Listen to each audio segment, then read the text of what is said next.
Hello, today I'm going to show you a few really easy iMovie tricks that will mean you'll be able to edit videos really easily. I don't know how many times I'm going to say easy in this, but I was struggling with iMovie. I tried all these different things and really couldn't figure it out. And then I just wanted to cut a clip.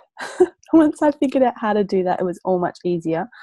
But so as well as showing you that one easy thing, I'm really just going to walk you through the process, how to import. So this is kind of a more thorough kind of tutorial, but it will show you the one easy thing that's coming. Let's do this. Okay, iMovie. So if you haven't made anything before, yours will be quite blank here and just have this plus. So you just choose create new. I would choose movie because trailer will confine you. It sets parameters, whereas this way you can do whatever you want. So this little button here is your import button.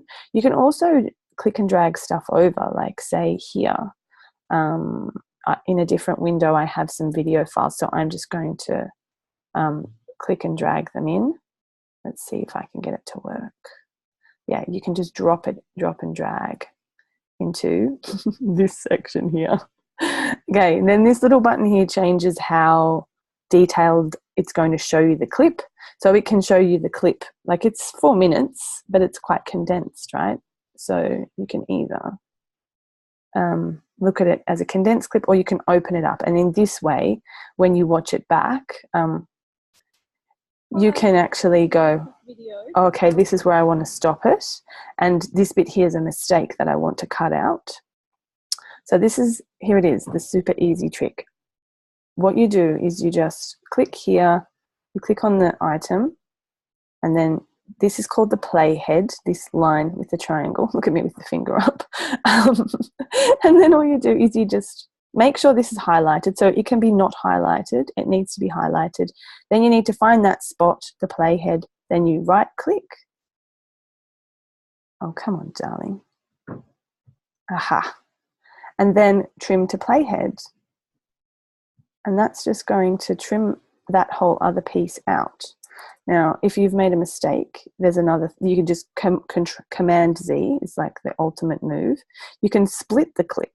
So that just means here's the section before the mistake, here's the section after the mistake, and then you could come here and go, oh, okay, this is where I recovered from the mistake, and right click and split clip here. Then you just click on this one and delete it out. When I learned this, everything changed for me in iMovie. So the other way you get content in is you click this arrow. This is the import button. And you can find things anywhere. So often I make pictures in Canva. Let's see if I can find one. Here's one. So this is a picture that I made in Canva. And so this is good if you want to make a slideshow kind of video. Then you just click import selected. And once the content is up here, you can bring it down and chuck it in to this gap here. So and it will tell you this piece of content is 4 seconds long. You might go, oh, that's a bit too long. So then you just wait until this icon shows up, the line with the arrow across, and drag it in. And then you can test it. Okay. And the pause button, to stop and start it. So you pop the playhead here, click there, and this is where it's going to play from, this spot here at 2 seconds in. And then to make it play, you can either use this play button, but you can also use a space bar. Space bar makes it play and stop, play. And then you can go, oh, yes, that's long enough. And the other thing that it does with a static, so with video, it leaves it alone, right? But when you put in a static image, it wants to do this thing called Ken Burns effect, where it, you can see what it's doing. It's moving over the picture. And that kind of drives me crazy. So if you want to stop that, you click this icon up here called cropping. It's doing crop to fill. Ken Burns is the moving things. You can just say fit it. And let's see what it does there. Oh, it's still doing it. It's just because of the dimensions of that image. So the right dimensions for an image in Canva, if you do want to make Canva images and then slot them in kind of like a static slideshow, is, I'm just going to look at that now and tell you what those dimensions are. I'll stop sharing my screen there in iMovie and I'll show you my other screen. In Canva, here it comes. So Canva is a really good design product. It's free if you want. So here it's giving an example of a YouTube thumbnail would be 1280 by 720. Now, if you use that template, you just click it, it opens in a new tab. You use that template for an image. It will be much closer to the right size for iMovie so that it won't do that scanning over the picture. But that's kind of another detail, a separate detail that I didn't need to show you.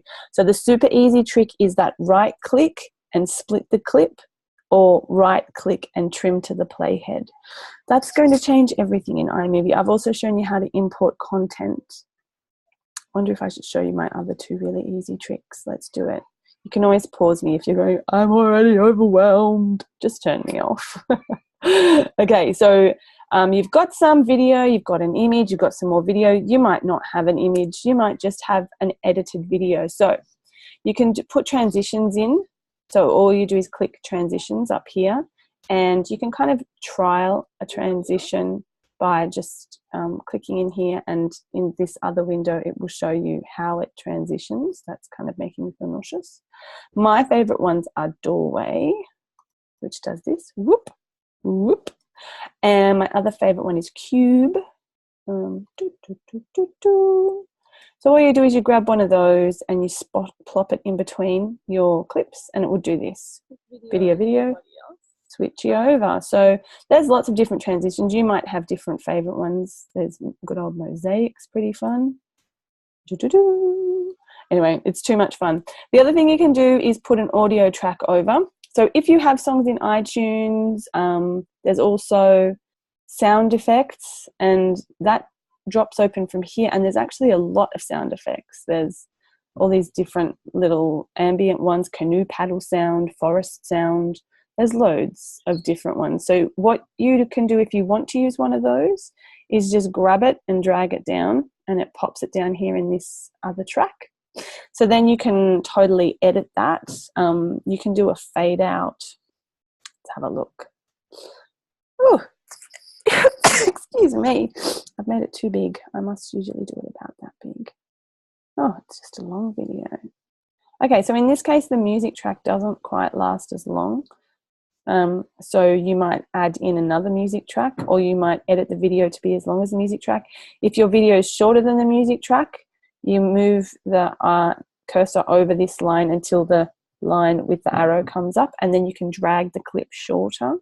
And the other thing that I love to do is do a fade out. So this dot here, just come over here, mister. You can grab this dot and you can change where the fade out starts. So say I've got my video clip ending here, and I actually don't want the music to be fully loud right until the end. You can drag this as long as you want. You can grab it and just make it start fading out from 10 seconds or as long as you want. So that's the audio track. Also, you can go and make something in GarageBand, which is what I like to do, because then it's my own song and it's not that generic, cheesy kind of music that goes on. What else could I show you? The audio track, the video. That's probably it to make a simple one, because I don't really want to overwhelm you. If you've just made a video and you've made a couple of mistakes, you want to get rid of the mistakes, you can do this split clip and delete the mistake out. You can put transitions in.